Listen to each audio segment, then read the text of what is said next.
other folks have already dropped the shit bomb, so I don't have to be the first one. I was nervous that there might be kids in the audience or something. So I got into human waste management not on purpose. As I've told some of you, I'm a failed mountain guide. I had the president of the Association of Canadian Mountain Guides on a short rope on a big glaciated peak in the Canadian Rockies, and we're going along, and it's pretty steep, and my crampon literally falls off in the middle of the face, and I look down at him, and my cheeks are already pretty red, but I'm beet red, and he just goes like this. So that was the end of my mountain guiding career, and I went to a bunch of park operators, having gotten some money to do my PhD research, and I asked the park operators, what should I do my PhD on that it's useful and doesn't sit on a shelf? Because I still wanted to work and serve the alpine environment. And every one of them said instantly, human waste. Look at human waste. Shit in the woods, shit in the mountains, shit in the desert, shit on the river. Everyone, every park operator, same thing. So I didn't pick the project, it picked me. And so I just applied academic rigor to shit in the woods, shit on the mountain, shit in the rivers. And started at the very beginning because there's very little research, very little academic peer-reviewed research on management of human waste in remote sites, waterless human waste management. So right to the very beginning, I just said, what should the objectives be? What are the baseline? What data do I need to collect to evaluate shit in the woods, shit in the mountains, whatever. So I went to the very beginning. How much does it cost per use? How much human waste per use? What is human waste? What is it made up of? And then applied simple investigative inquiry. How else is this managed? And under what objectives? What prioritization of deliverables? Do we manage this in other areas?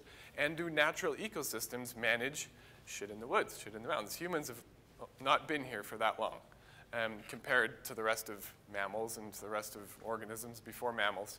And everything makes shit, but it seems like humans have considerable problems with their shit. So here we go. Waterless toilet overview. Here's a comparison. I'm going to get right to the goods of it. And I'm glad we had the presentation from Sanisphere. Did they leave? Terrible. I hope they come back. So on the right is one of their toilets. It used to be called Ecosphere when I was there doing research in 2012. So this is in a highway. It's highway right beside the highway. They like traffic circles. They're so much better than stop signs. They're so much more fuel efficient. But anyway, big city over here, big city over here, rest stop. There's a restaurant right here, which is how I could pinpoint it to this exact place. And I compared that, in essence, my PhD, part of my PhD, compared European urine diverting vermicomposting toilets to North American composting toilets. So here's that facility. It's in Faverges, France, roadside, open 12 months a year. The use was estimated about 20,000. Here is a composting toilet beside a lake with a campground in Alberta. It's called Elbow Lake. This road is open 3 months a year. And it's about an hour and a half drive from Calgary off the Trans-Canada Highway. Estimated at 5,000 uses per year, which is probably high. 2 stalls. There's one door. There's the other, male, female.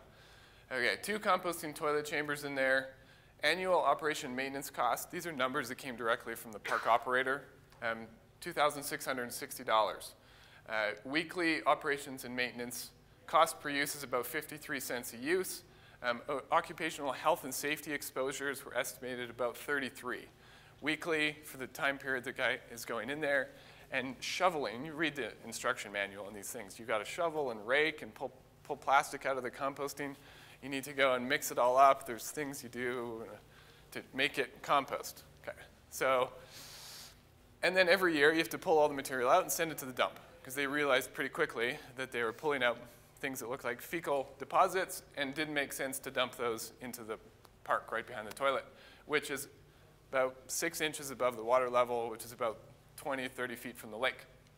The other site, annual cost, I estimated the actual cost at about 700 American dollars. Back at this point in time, 2012, Ecosphere was offering service packages for 500 euros. And they would offer those for however many years whatever facility wanted. And that was 500 no matter where it was. And as you said, you heard them there, they 10 minutes per, I think it's more like an hour. In reality, you got to move a big pile of stuff around.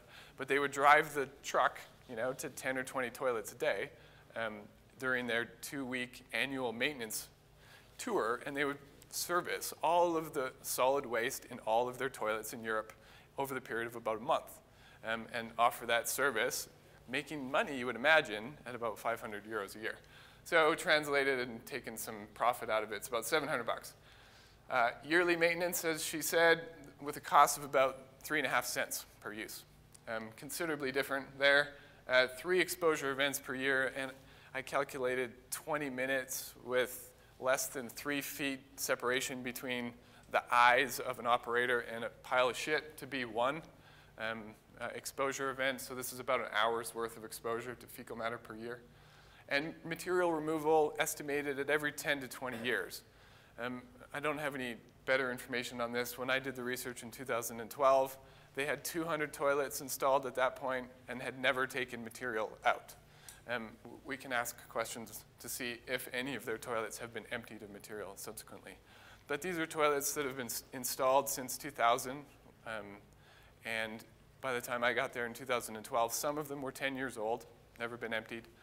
Some of the ones that are high use, 5 or 7 years old. Perhaps you saw the chamber that they're, the space isn't very large. 6, 8, 12 inches deep at the most.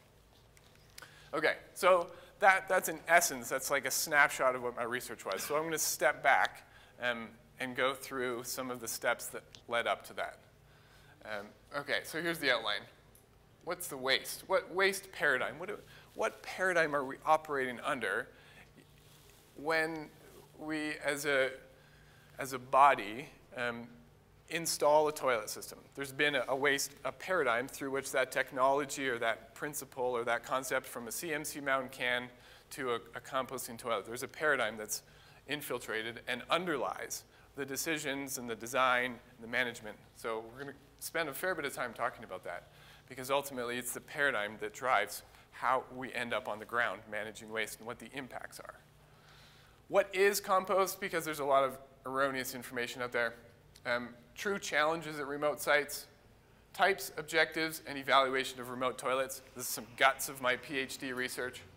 Human waste composition and production. When we start wondering, why isn't this working right, it drives us to go back and look at what are we dealing with. What is human waste? The benefits of source separation, as you may have gathered, which is largely accomplished through urine diversion. And comparative, you saw the one screen snapshot of comparing these two systems. It's dramatic. We're not talking about a 10%, 15%. We're talking 10 times to 100 times to 1,000 times better performance in terms of cost, pathogen destruction, exposure events. It's rare to come across something like this in an engineering or technical field. Lots of the time you compare technologies and you're looking at 5 or 10% difference with about the same efficiency versus cost comparisons. Here we're in a whole other league, so it's kind of cool. It's fun. Oh, I don't know the space bar.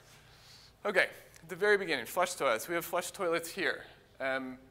We all probably, most of us live at home with a flush toilet. I was up in Glacier Bay and met these two great people, Rusty and Janine. They built their house in the 60s, still live there today, and in 2006 put in water. So there are some people still that live a rudimentary lifestyle, but generally we have flush water at home. Water's cheap, pretty much limitless in the Western world. There's some restrictions, I guess, in the San Francisco areas. So regardless, cheap. Power is limitless, basically, and cheap. We have on-site labor. Most of us spend, unless we travel a whole bunch, half a day at home, 12 hours at home. And we have nutrient needs. We have a garden, probably, and most of us have lawns. We still flush our excrement down the toilet. And if any one of you were thinking about turning your human waste into compost, you'd probably shy away from it. And who has a composting toilet at home? You do? Really? That's awesome. Okay, I'd love to chat with you guys about it afterwards. Did you choose purposely to put it in? Neat. So that's great. There are some people motivated to use the nutrients that they're producing, in a waste product at home back in. But most of us use the toilet, and our culture has moved towards flush toilets because it's a very efficient, incredibly safe waste management utility. And some people refer to it as the #1 invention in human health because it had such a dramatic improvement in reduction of disease through the Western world. Water, ultimately, though, obviously it's not terribly sustainable. It doesn't feel good to flush our waste down with water. So I'm not saying this is the be-all, end-all, and we should go and install waterless toilet or water toilets in the backcountry.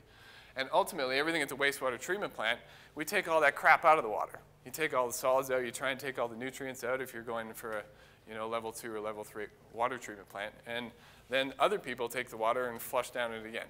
So ultimately, I don't think it's great. But it shows that if you approach it with a waste management mentality, you come up with something very different from if you were approaching it from a nutrient recovery. So a few other things here coming on from this. At the wastewater treatment plant, every wastewater treatment plant produces biosolids, which are semi-processed human excrement, human waste, and some other industrial wastes combined together with some water, and then it's extracted again with some sort of mechanisms. So biosolids in the USA. The majority of biosolids are incinerated or land applied. There's smaller amounts that are composted. And there are very strict regulations for how they are composted, and the regulatory constraints are challenging. They're challenging for municipal operators, they're challenged for public operators, and it's expensive. To process this through, there's EPA rules, it's called 503. It's a thermophilic engineered process where you need a certain scale and you need the rapid escalation of heat that builds up and cannot dissipate fast enough so the temperature of the pile increases. But while it's increasing, it's consuming moisture and oxygen, and unless you take very good care of it, it gets out of control and smells bad or stops. So a lot of mechanical equipment, some mixing, you need to adjust moisture, you need to adjust bulking agent for porosity and free airspace. And you need to do consistent quality control measures, so you're measuring temperature throughout the process, and then at the end, you go through a very extensive laboratory analysis to prove that the fecal coliforms confirmed that this long temperature-intensive process was met. I ran a very large facility in Richmond, British Columbia. We did 200,000 tons a year for the past year, and that's about 100 dump trucks a day of green waste. So I have intimate understanding of how difficult it is to do, period, and then to do profitably. So composting is tough. And eventually you do end up with a useful soil amendment product that's stable and mature and has low metals and low pathogens. So that's what would be necessary for a public institution to manage human waste, fecal matter, at remote sites. They would need to do the same thing, through the same process, through the same regulations, because they're a public operator managing human waste and trying to make compost out of it. So here we have a remote site. This in particular, this is Mount Rainier, Pan Point, and it's funny. Every time I think about it, I laugh. It's almost like last conference, Gary Oy, is that right, was talking about this composting toilet building that he burned down on purpose because it was such an atrocity, had been built as a composting toilet and modified with panels and solar panels and PV panels and hot water panels and a drying rack. And I think he just couldn't stand the next thing that was going to get proposed to him to fix this thing, and so he burnt it down. This is rock, so no one will ever burn this down. But we have no power, except if you put in solar panels, and we know that they get stolen. We have no running water, except for snow water. You're going to somehow melt and collect in a tank. Yep, they're doing that. Limited and expensive labor. They have Dr. Rich Lichnater managing this facility. He has a PhD in biology from UBC, and he mostly shovels shit. It's very cold, And there's absolutely no use for nutrients. This is Mount Rainier. We're not growing anything specifically there. We don't need to fertilize, and the plants there do fine without human shit or piss. So we're trying to compost. This is a composting toilet. There's a composting toilet blasted and placed into a hole in the rock under this building. You have to access it by like going down this very small ladder, and there's all of this stuff all in the way, pipes and hoses and pumps and all sorts of ridiculous equipment. To get into the bottom and to empty it out, Rich goes down with a small bin and puts it underneath and shovels it out and somehow gets up the ladder again, gets it out the door, gets it into a 55-gallon pail, and they fly the pail. He puts it in a truck, drives the truck down to the wastewater treatment plant, and gets it into the manhole in front of the wastewater treatment plant. Incredible. 50 cents a use. It's a lot more than 50 cents a use here. OK. So those are the challenges of remote sites. Types of toilets at remote sites. We already gone over some of this. John did a great job, and other people too. We got a pit toilet. And technically speaking, there's discrepancy in some of the language, but I'm going to call a pit toilet here where you dig a hole in the ground, you crib it up with some wood to make sure the hole doesn't fall in on itself, and then people pee and poo into it. Often, the bigger, the longer you keep it for, so you dig a bigger hole, so you don't have to dig another one as quick. You fill it up, you cap it, and you dig another. Composting toilets, you buy the unit. Users add sawdust or wood chips or something, bulking agent thing to it. You service it weekly if you're following the instruction manual, which involves shoveling garbage out because you're making compost and you wouldn't want garbage in your compost. The black water leaches through it because you're peeing and pooing in the same hole, and if you don't have enough bulking agent, then the urine filters through the rest of it, goes out the bottom. You dump the solids on site yearly if you've kind of closed your eyes enough to the fact that you read the instruction book and it said you can dump it on site. Or you pack it out if you're in the National Park Service because you're following the regulations. And then a vault is a total containment vessel that's either pumped out with a pumper truck or flown out in some various capacity. So that Romtech that we saw, the new Orca, Norca, or just a barrel or anything else. All sorts of things have been developed. You remove it to a wastewater treatment plant and they suck it up. Incinerating, there's very few of these. Evaporating, the same thing. There's not that many that I've seen. Sometimes there's evaporating components on a vault, but I think that's just a sales pitch. And then a urine diverting vermicomposting toilet. There's a few other types of toilets, but those are the main ones. And in reality, pits, composting, and vault are the ones that are used in North America. In my PhD, I covered toilets, public operations with toilets. And pack out and cat holes and decentralized systems are excellent alternatives in certain situations. When you get an accumulation of people in a place, even if it's a campground that's sort of dispersed, you're going to find waste, and I think it appropriate to put a toilet in most cases where there's even more than low use. So that was my focus. Now let's look at the objectives of these toilets. And please throw your hand up and like debate lively with me while this is going on. A pit toilet, it seems like that's purely cost. Let's come up with the simplest system that costs us the least with a largely complete disregard of environmental impact. Dig a hole in the ground, poop in it. You've just created a dump, essentially. It's a small dump, and you move the toilet structure over top of it. To me, it's no different than a dump because all sorts of other stuff's going in there. You may think that it's actually getting treated. 10, 20, 30, 40, 50 years later, I've talked with operators who go and dig again in another hole, and there is a pit filled with human waste. And it looks the same, smells the same, is an old dump, just like if you dig down into a dump today, you will find cans and newspapers. You can open them up and read them. Human waste does not degrade in a hole when it's pee and poo together. It's inhibited pee and poo for a long, long time. Unless there's some seepage or like groundwater, subsurface flow, and then now you've just peed and pooed in your groundwater. Good one. And actually, we'll get to that. Yeah. So composting toilets, I mean, I think the objective of a composting toilet is to make compost. And when I read the instruction manuals, that's what I come across with. Does anybody have a different opinion? What do you think? I think the idea for us kind of is just to keep it, compost it so that it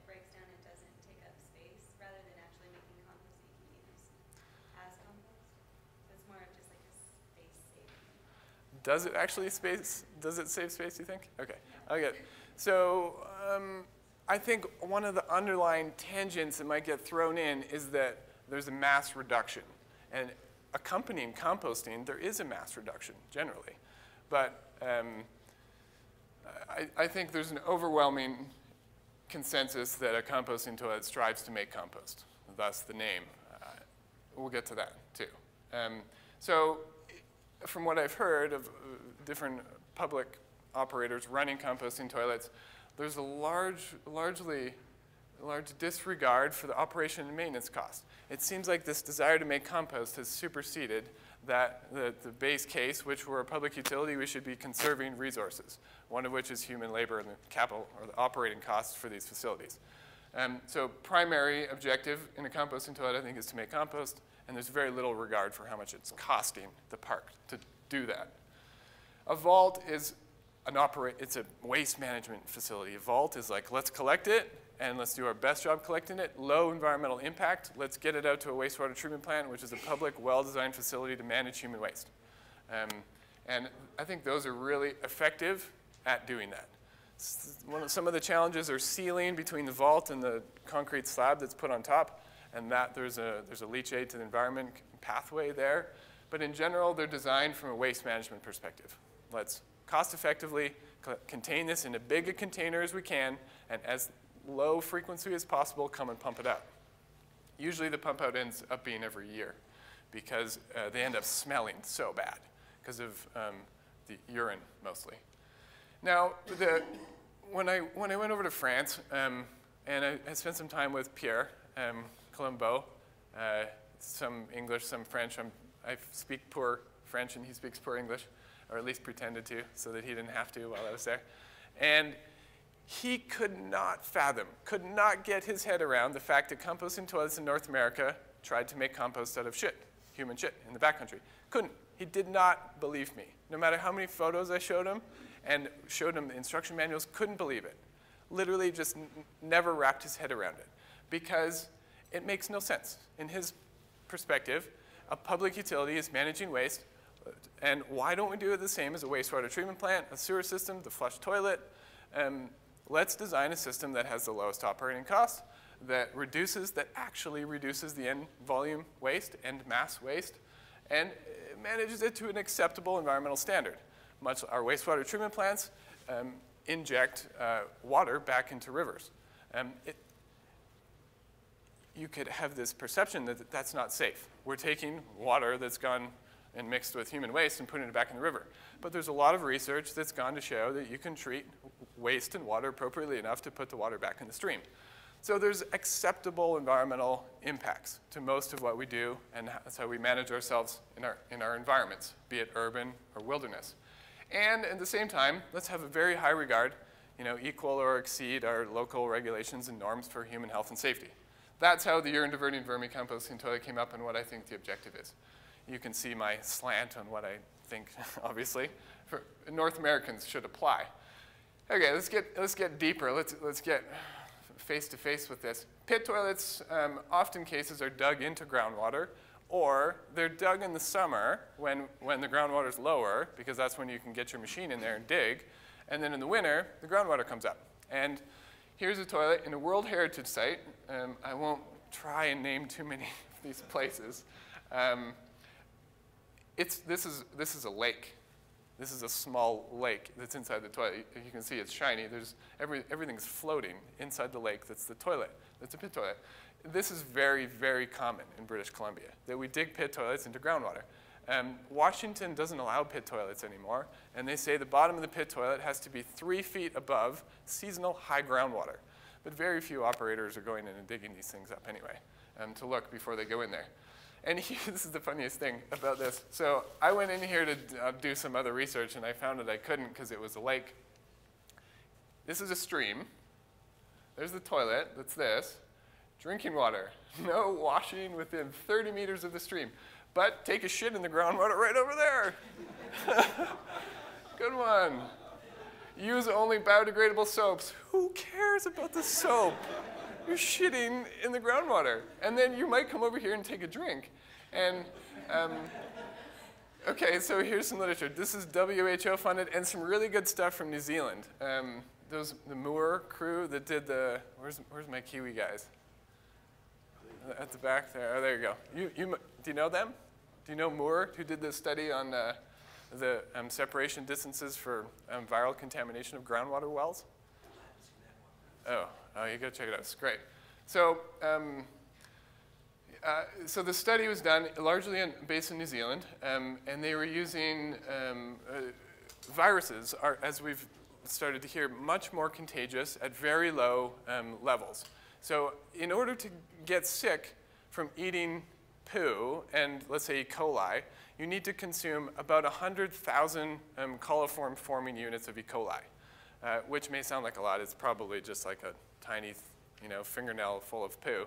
But in order to get infected by a norovirus or hepatitis, you need to eat one plaque-forming unit of a virus.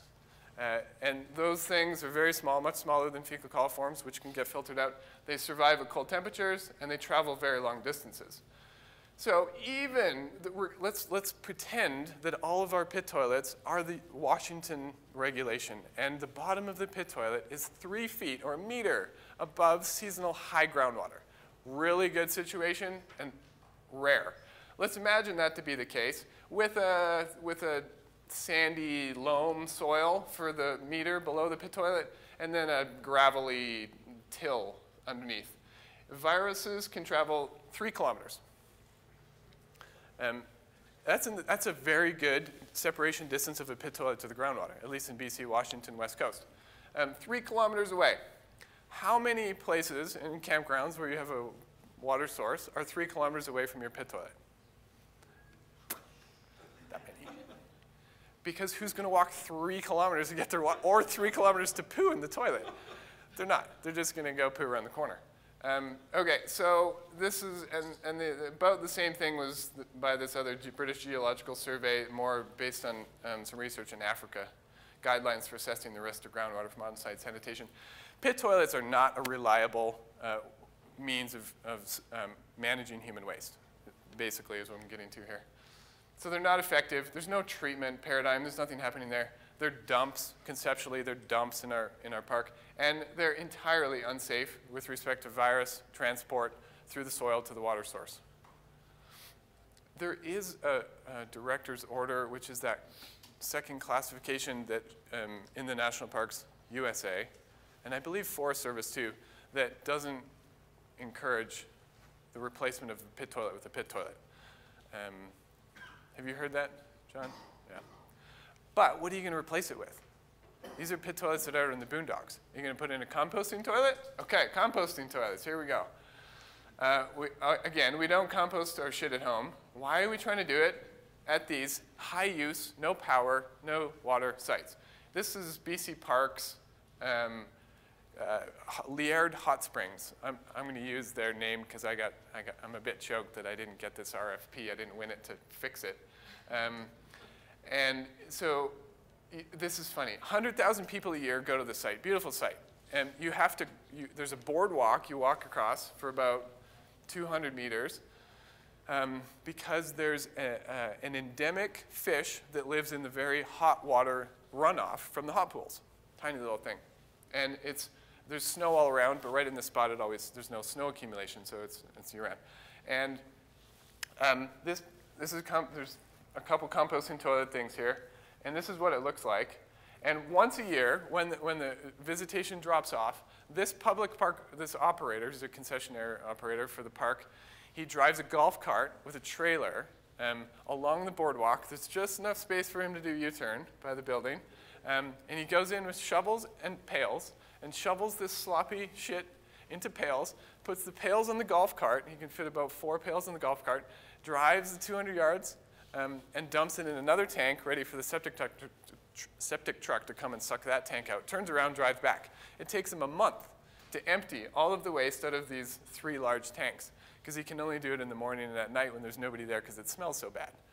A couple times, the golf cart and trailer have spilled into this endemic stream. Shit into the stream. Again, lovely. We've tried these dozens of, maybe hundreds of times to failure every time.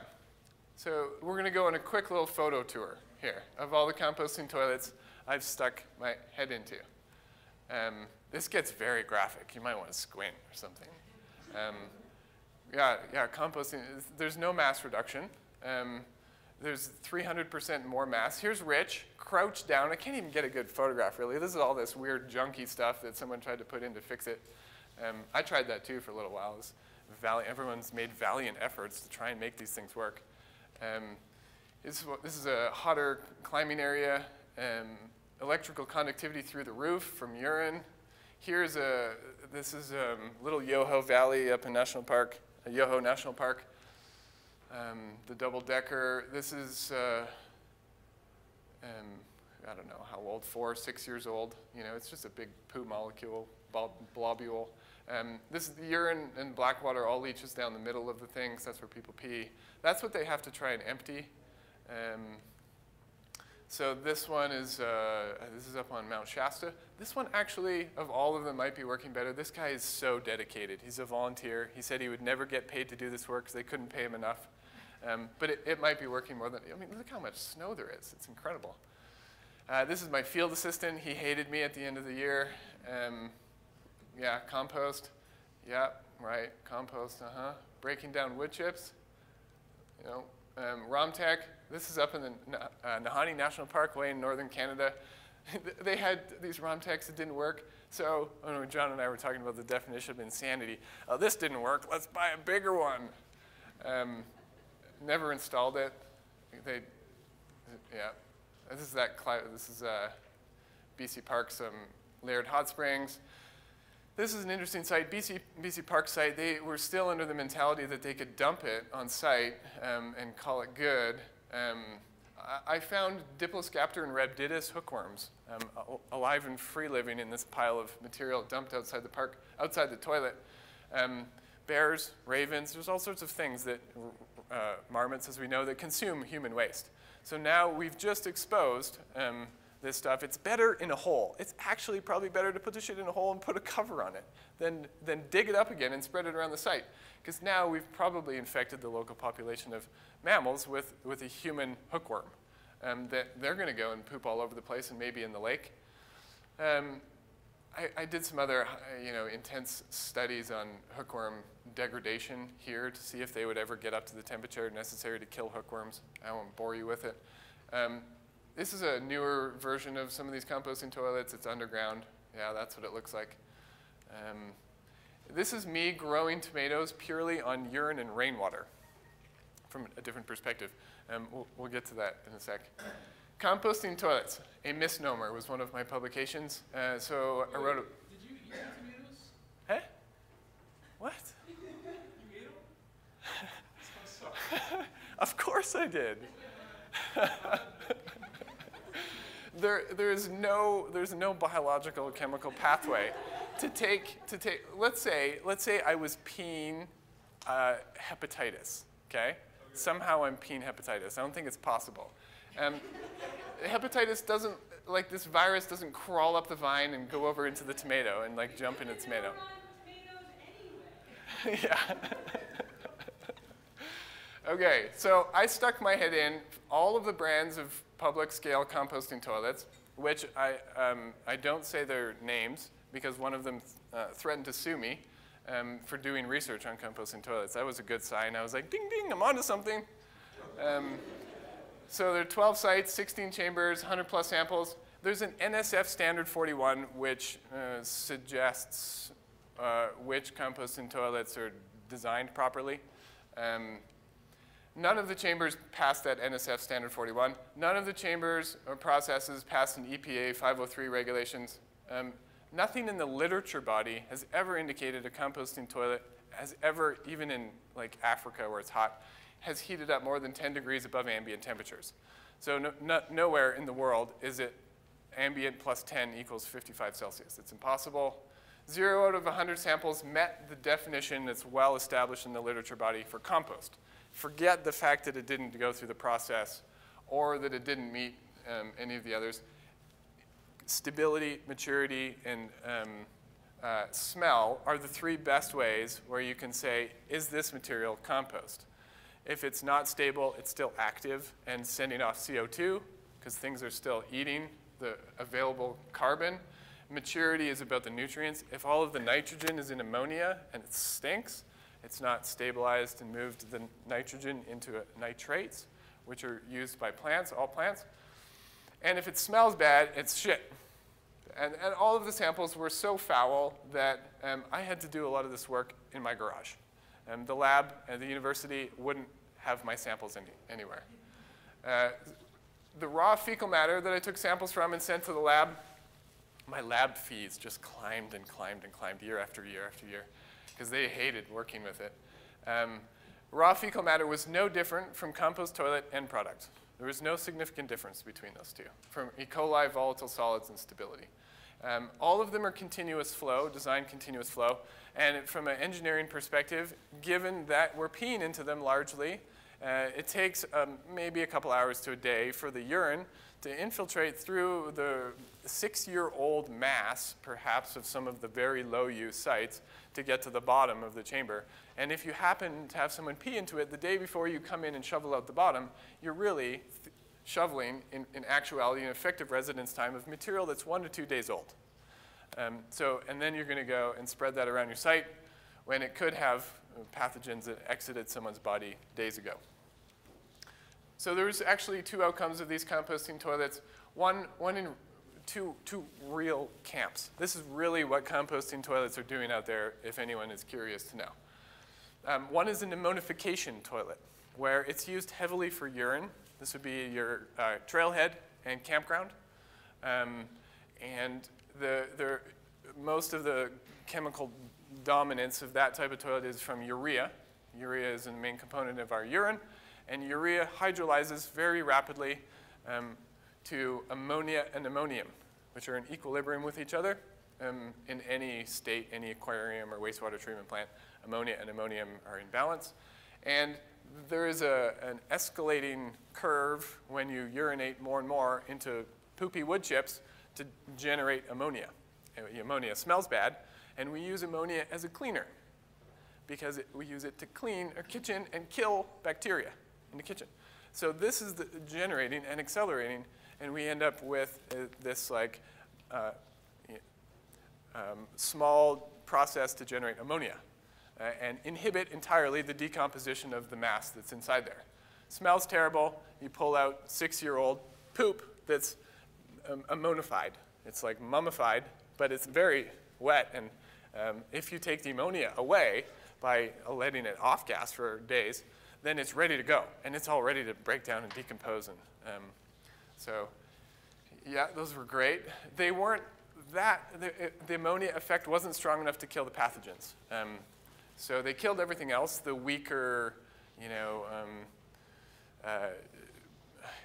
heterotrophic bacteria that were supposed to do the composting, the moldering. Those didn't live. And then there was the pathogen brew pot, I called it. And these were primarily fecal matter.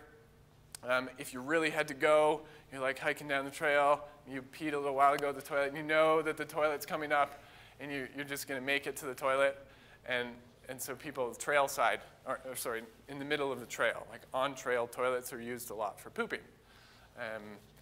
You're at a climbing area, you're going to go pee behind the rock, but if you got to poop, you're going to go hike to 10 minutes to the toilet. And those were, one in particular was UBC CK Choi's toilet, and which used to be the flagship for these composting toilets until this bit of research came out. And they had over 100,000 counts of E. coli in material that was 5 years old. It was just brewing. It was the perfect temperature, 30, 35 degrees Celsius, which is about the same temperature as the inside of our intestine. And we're adding to it, inoculating it every day with fecal pathogens, much more than are naturally coming through with a little bit of largely sterile wood shavings we're putting into it. So those brewed pathogens. Okay, how effective were these? Like we evaluated pit toilets for did they accomplish the objectives of what we were trying to do? Very expensive to maintain, very hazardous to maintain. Increase the end mass about 300% because we're adding wood chips to it. The wood chips soak up a lot of the urine, and the rest of the urine drains off. Ineffective. largely ineffective. The only thing I thought they were effective at was providing a means of collecting the human waste, but better off than just to collect it in a container, like one of those ROMTECs, not put the bulking agent in, and fly it out. But when you get it in a small little hatch in a box and you got to shovel it and get it in and out of a door or a hatch, then it's just a real big pain in the ass then. Why not just, I think those fly-out ROMTECs or fly-out barrels make a lot more sense. Okay, vault toilets. These are vaults really, they come from a true waste management perspective. The Canadian Alpine Club uses these extensively because you get it in a barrel, you get it out. Just like a clean mountain can. You get it in there, you get it out. We're not, these hut groups or national parks, we're not trained to be waste management. You know, we don't have the knowledge or the equipment, the infrastructure to manage, to treat the waste. So let's just get it out. Get it to one of those facilities that do. As it happens, it's expensive because helicopters are expensive and it's a long way. So it ends up being expensive. But at least you're maintaining the environment to its cleanest point, and you're not, you're not trying to do something unrealistic. You're just getting it out. So in the Canadian Alpine Club, they rely on hut users to move the barrels. And I don't entirely agree with that approach because I've moved a 200-kilogram barrel of pissy shit. And it's the scariest, one of the scariest things I've done in my life. I mean, it takes a lot of momentum to move a 200-kilogram thing of anything. And so you put your hip into it, and now the barrel's about here, right? And you got to get it going, so you got to hit it a little bit. And it's sloshy, and maybe you put the lid on, but it's, it's terrible. The Alpine Club seems to make it work, and people don't complain that much. It's bad. It's terrible. Come on. I think it's terrible. Yet it works. So the Alpine Club has made it work, and the users of the Canadian Alpine Club system have bought into it, and it's reliable. So, but I still don't think it's a long-term solution or something that I would recommend other parks get into. Have the public, and this wouldn't fly in the States because there's more like litigation concern, I think. But anyway. Human waste production and composition. Let's look at this differently. Let's abandon nutrient recovery in the remote places. Let's entirely abandon that, just for a sec. And go back to, if we were starting fresh and we had this problem of human waste in the backcountry, how are we going to manage it? We would look at what is human waste. Urine, fecal matter. Urine per use, I measured this by collecting it in barrels and moving them. 160 to 200 milliliters per use. Coke can, think, Coke can, about. 80% plant nutrients. Of human waste, 80% are in urine. 0 heavy metals, 0 pathogens, unless you have a bladder infection, but that's not a real pathogen. It's not like your bladder infection is going to give someone else a bladder infection.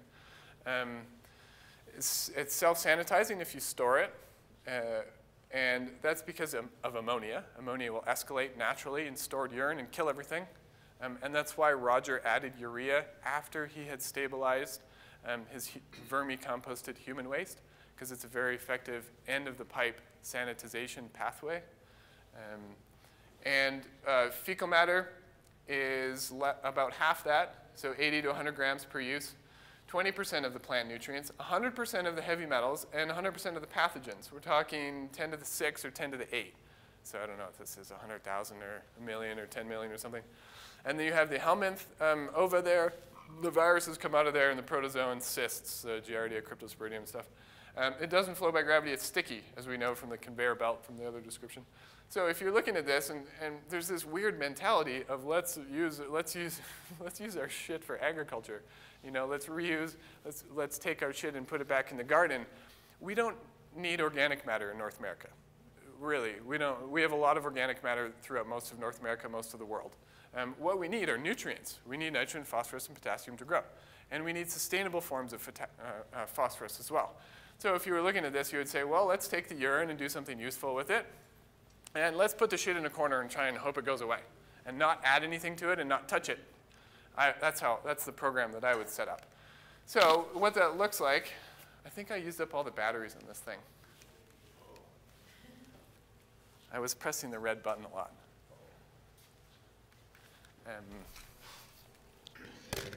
Just go forward. Thanks. Okay, so fundamentals of waste management. Stepping back again, applying fundamentals here. Source separation. We used to put it all into one bin and send it to landfill. We realized, oh, that doesn't make a lot of sense. You fill up the landfill quick and it makes methane, all these other things. So let's separate it so that we retain the value in the different types of feedstock materials that are going in there. And this is pretty well established. So let's apply this simply. We only have two waste streams, urine and fecal matter. And as you saw, there aren't too many good clip art you can take on source-separated human waste, But that was the weightlifting guy. You go in the pooping position, or the most women's peeing position, I guess. Some guys sit down to pee, as it turns out. And physiologically, we have source separation going on. And in the history of mammals on Earth, every mammal has source separation going on, however you come to play it. You poop, and a lot of these mammals will do other things to cover up the poop, and they'll often still be peeing. Well, I look at these things because I study it so much, So we don't even have to do much. Okay, let's go to the next one. So I started thinking, oh, wow, most of it's urine, and the urine is sterile, and there's plant nutrients, and it flows by gravity. Let's get the urine into the soil. Soil microbes and plant are all striving for nitrogen primarily, phosphorus next, potassium third. Those are the limiting factors in life. NPK, urine has it all. Go back a sec. There was a question, can we add urine diversion to a ROMTech-ish? This would be your best shot, but if you could lift the lid up here, you would see that there's a small drain hole. It's about an inch, it's about that big. It clogged up in all of the retrofits I did in days.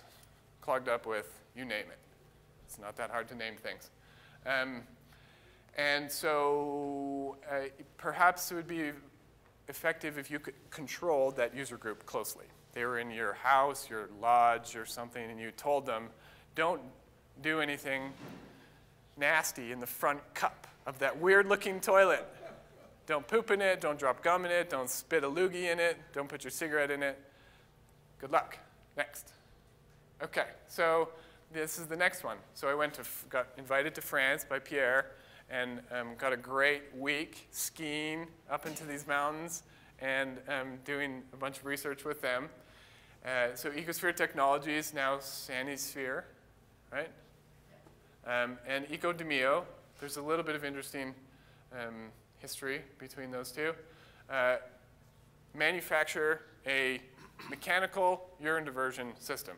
We saw the goods of it from the last presentation. No bulking agent. So the first step here, urine diversion way into soil. As someone else said, it was Joe Arnold, said if we took the urine away from his dehydrating toilets, we'd have 50% less material to manage.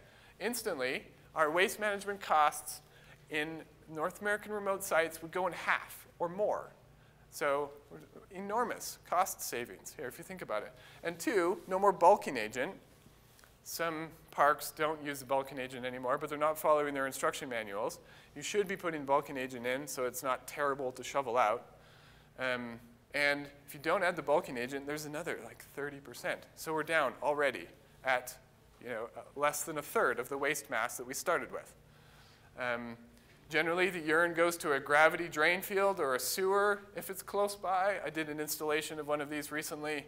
There's a big water main, a city water main going right by, and there was concerns. Even if we built a septic line and the water main should be sealed, but there was a sewer that was quite close. And it's very easy to run 2 or 4 inch pipe a long way and have the urine go into the sewer. It's much more expensive to bring water up there, and now you're flushing a ton more down and everything. So urine can go to a drain or a sewer, and there's not much of it. I sold another toilet recently up to Glacier Bay National Park, and they developed the septic field for it. When it finally made it through up in the administration, they said you need 2 square feet of septic soil for the amount of urine you're going to deal with. And they said it's not even worth it, so multiply it by 10. Okay, well, let's put in 20 square feet of septic soil, which it was a very small amount of septic soil. there's very little amount of urine compared to the domestic or industrial wastewater that comes out of showers, washing machines, flushing toilets. Okay. So here's a summary. Urine diverting vermicomposting toilet.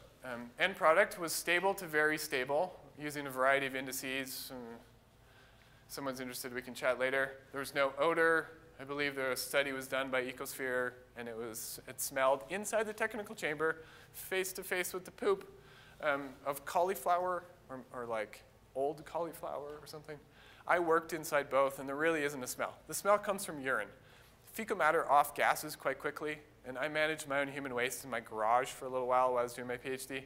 And after the first hour or two, the smell of fecal matter off gases, it dissipates and becomes aerobic and doesn't smell, especially when the worms and the bacteria that colonize around the worm infiltrate. And that's what Roger was seeing too. I mean, quite rapidly the smell dissipates. A highly effective sanitization pathway for bacteria. Lots of trash, waste management costs. I think the true cost is obviously less. Ecosphere, Sanisphere needs to make money when they're offering it for 500 euros or however much they offer it now. Dry matter reduction was 40%, which is on par with industrial composting, emptied every 10 to 20 years.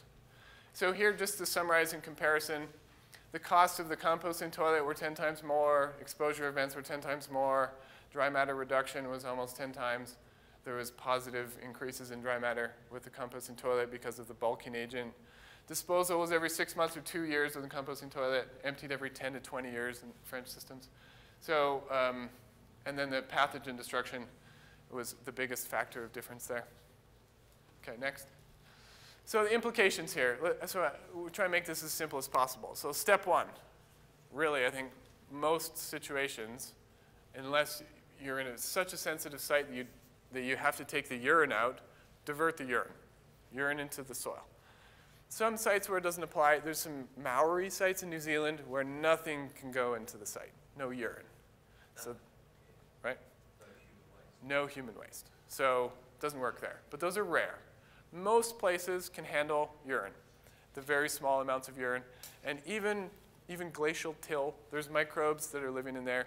And even if you needed to entirely encase a urine treatment system, you could run a EPDM liner, with some sand on the top of it for 10 or 20 feet. And urine would come in one side and nothing would come out the other side for a long, long time. Because there's so much demand for those nutrients in the environment, you essentially would be building a very small, simple wetland system by just making a liner and having the urine go into it. Sooner or later, and you should see photos in the bugaboos, where the urine is discharged, the grass is like 6 feet tall. And beside it, there's moss. And here there's like, it's a fertilizer. Okay, step two, don't add any bulking agent. Step three, look and see what's eating manure from other mammals in your area. Most cases, worms do a great job, and you'll find worms, but as was discussed earlier, there's pill bugs, there's the sow bugs. I tried some other things. I think that'll be the next slide. But hold on. So put those in. So take the fecal matter that's been developing, find what's eating fecal matter in your region, add it to your human fecal matter. And toilet paper is simple. It's cellulose. All sorts of things will eat toilet paper. It's much easier for a bug to eat toilet paper than it is for it to chew away at a cedar tree. Cedar is like highly resistant to decay. It's going to be like, oh my God, toilet paper, I love it. And stay there and have all its babies there. Then go out back into the cedar tree. Okay, don't touch the poo. Leave it for as long as you can. Step 5, budget a line item and put it on the next guy who's going to come into your spot to every decade remove the material that you've left in a corner and not touched for as long as possible. And they will look at that and say, really? That's it? Okay, next.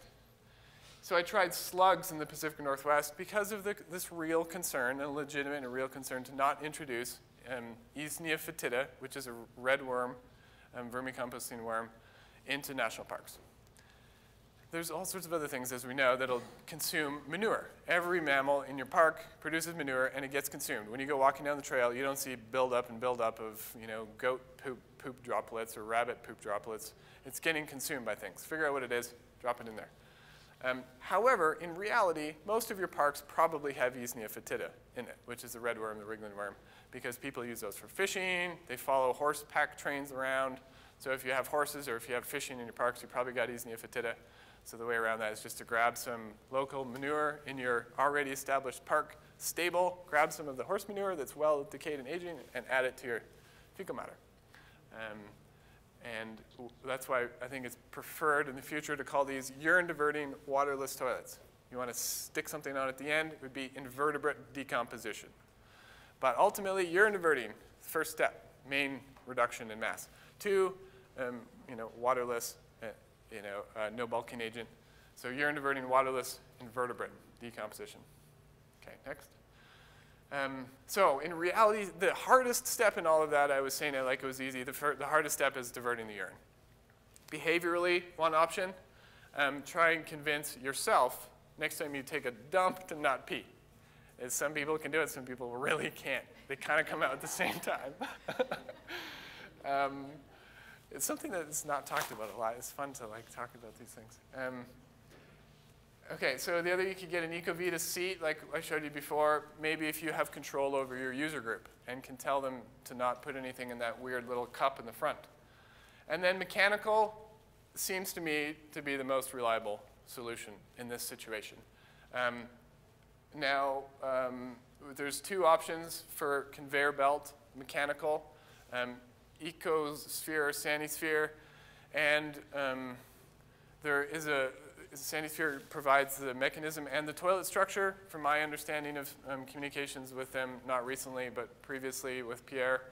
And I didn't think that was cost effective in order to integrate that technology in the North American market, because we can build buildings in North America. And it doesn't make a lot of sense for me in that frame of mind, thinking how do I leverage my understanding of this topic and turn it into a profitable money-making venture like we all need to do to support things we want to do in family, whatnot. So it didn't make sense to ship a building across the ocean. So instead, there's another manufacturer of this that manufactures conveyor belts in France, and he has a patent also on the system. I'm sure there'll be some interesting debates between the 2 original patent holders. But so that's Ecosphere Technologies, and I buy and sell his equipment for North America. And that's, I call it behind the wall, because it's a system that can sit on the flat ground. It doesn't need a basement, so much of a basement, and it works through the wall, behind the wall. The conveyor belt goes right on the flat, and it goes up and through the wall. It's operated by a foot pedal power.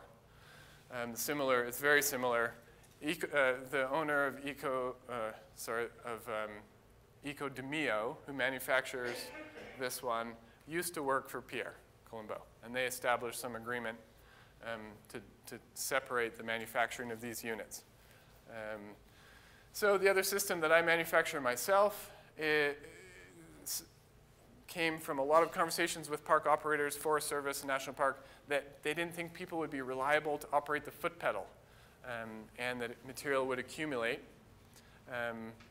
It works in Europe, absolutely works in Europe, but people have been trained. And there's a consensus that North Americans are lazy in the bathroom.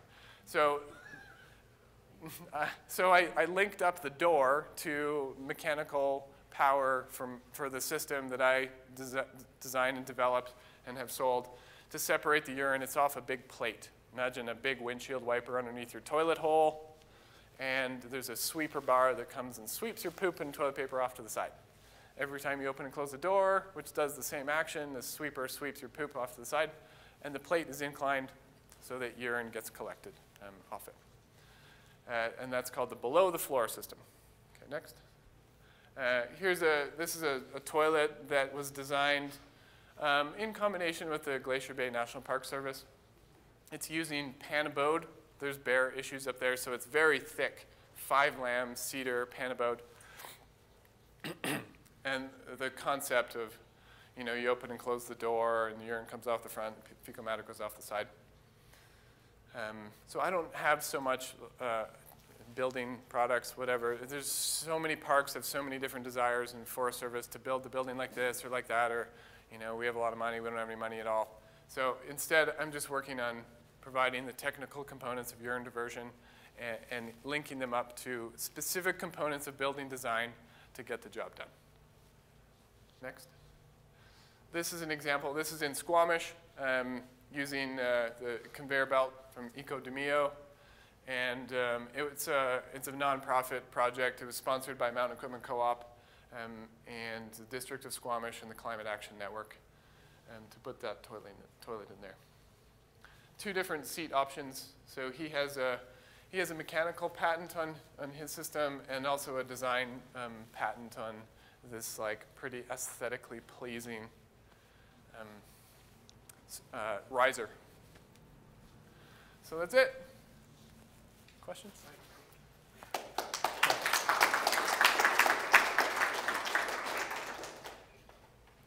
Take a couple of questions. Marina? So what would be an option that you can think of for treating the urine in a really rocky site that they just won't let it disperse on the rocks? So it would, put it through a pipe, a big pipe with a bunch of packed media, a variety of packed media. So, some organic matter, some peat, and some sand, and maybe some volcanic rock. So you'd be looking here to do some adsorption and also some denitrification, some nitrification, denitrification. And there's good literature and EPA literature that shows you can do this in a pretty rapid time scale, a small volume too. So you're oxidizing the nitrogen to its final step where it goes off as NO2 gas. And evaporating, you'd probably be evaporating. So maybe the first step would be that pipe, and then if there was some leftover, maybe you just open it up into it'd be in the ground, but maybe a trough, like a lined trough in the ground, so above ground septic field almost. We would never think of putting in an above ground septic field because it would flood with water when we're flushing, but there's so little. I think that'd be just an example. I understand the importance of the diversion from the urine and fecal, and you said mechanical is the most very effective. Do you think do you have any problem with the clogging or the maintenance? And also I don't know much about the vermicomposting, but is it necessary to feed the baits for the composting? To feed the Baits or just to bioactivate. Is it necessary to feed something for nutrients for the eater? Well, the worms are self-sustaining, so you add them once to get it going and make sure that that community dominates. So if you just left it to its own accord, I think you would end up with a very different system in every place. But if you seed it with something specific, you establish a relatively stable community state. And you can do this in a variety of ecosystems. If you go up into the Arctic, you can plant domestic plants, and they'll colonize, and they'll keep out the native saxifraga and blueberry from growing there in that little spot. So you need to seed it once, but the worms may die over the winter if it's cold enough, but the cocoons have quite a resistant physiology to come back alive next year. The conveyance. The operation and maintenance. The folks behind you from Sanisphere would be better to describe that, but as they said, what they find, and they manage a lot of their own service on the toilets they sell, is that once a year for 10 minutes, which I think is probably more like an hour, you need to go through your system and probably clean some things out and scrape some things off and shovel some material around. There's no entirely maintenance-free system out there. But it's much, much lower than what's involved in North American composting toilets. My system is relatively new. I've gone through a few generations of design with a few different clients, some portable, some retrofit, and now this with Glacier Bay is my first full design, build, operate, if you will. And a report just came back from the park operator that everything looked like it should. So it's probably been used a couple hundred, maybe 1,000 times by now. It's the busy season. It's been installed for a month.